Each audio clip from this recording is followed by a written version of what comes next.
Boulder's top stories this week.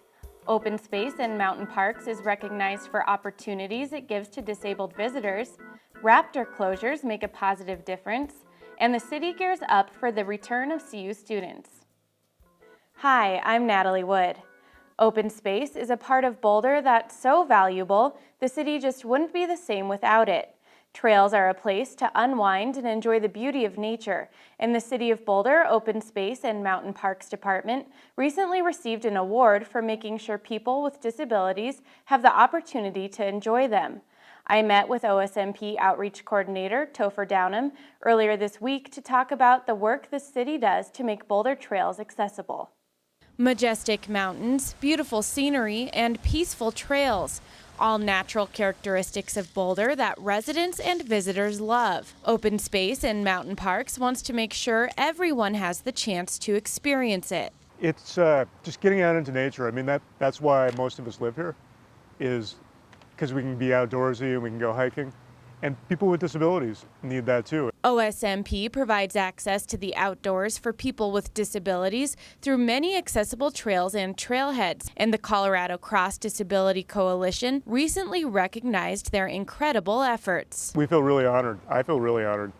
It's amazing. This is a great organization, the CCDC is, and they're very serious about getting people with disabilities included in just the entire community. So they like that what we're doing, and so it feels really great. There are 15 trails in Boulder that meet the accessible trails requirements. Topher says a lot of effort goes into making these trails both accessible and safe. Things like uprooted trees and peaking rocks are looked at carefully by OSMP staff and then made to fit ADA requirements. The requirements for accessible trails are that the slope isn't too much, the terrain type isn't too loose, so you have really packed down crush or fine or really packed down road base. Cross slope is really important. So if you got a side slope that's 9%, really tough in a wheelchair because you'll be pulled off the cliff that's right next to you. The 15 trails that we have some that are in forests, some that are out in the fields, out in the grasslands, some that are running down stream corridors, just everywhere. The Bobolink Trail is one of Topher's favorites. He says people with disabilities often have a hard time with circulation, and this South Boulder Creek Trail offers plenty of shade. Educational hikes are offered on accessible trails like Bobolink for people with disabilities, and they are often led by a person with a disability. OSMP also offers educational hikes in Spanish and sensory hikes for people with low vision. Topher says he personally knows the importance of making these trails available to everyone. 16 years ago, when I broke my neck, it was a lifesaver. I found every time I got upset with my disability, I'd go out and just push along a trail and just get worn out, feel the endorphins, feel great, just hang out by a stream and just feel like part of the world still. You can certainly get lost in nature at any of Boulder's 15 accessible trails. That's why the CDC has chosen to honor OSMP for their enriching efforts. Topher is making a series of 3-minute videos on the accessible trails so people can see what they are like before checking it out themselves. Those videos will be coming soon to osmp.org. For a list of all Boulder's accessible trails, visit OSMP's website and click on the Visitors with Disabilities link. While you're out on the trails, you may want to keep your eyes peeled for raptors. Every year, certain OSMP areas are closed in order to protect nesting and roosting raptors. And while those closures have been lifted in some park areas, they have been expanded in others. OSMP staff observed falcon behavior indicating that humans were causing disturbance to nesting peregrine falcons in back porch. Human disturbance can cause nest abandonment, so the current seasonal closure of back porch has grown to include the climbing formation known as the box.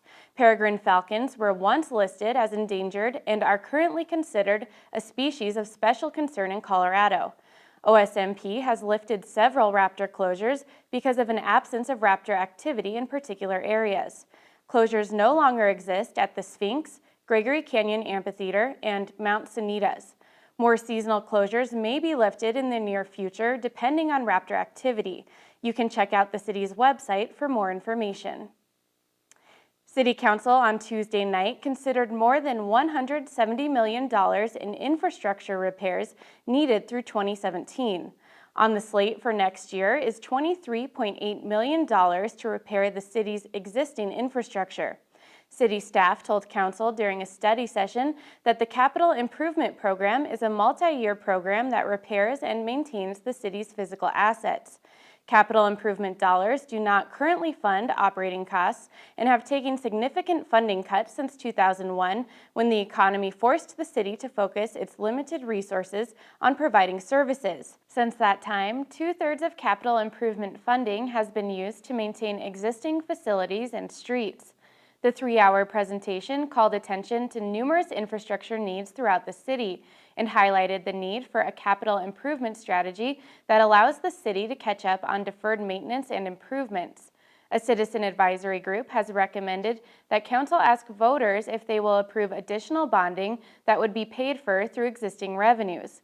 If voters approve the bonding request with no new taxes, city staff would bring forward a revised 2012 CIP budget this fall.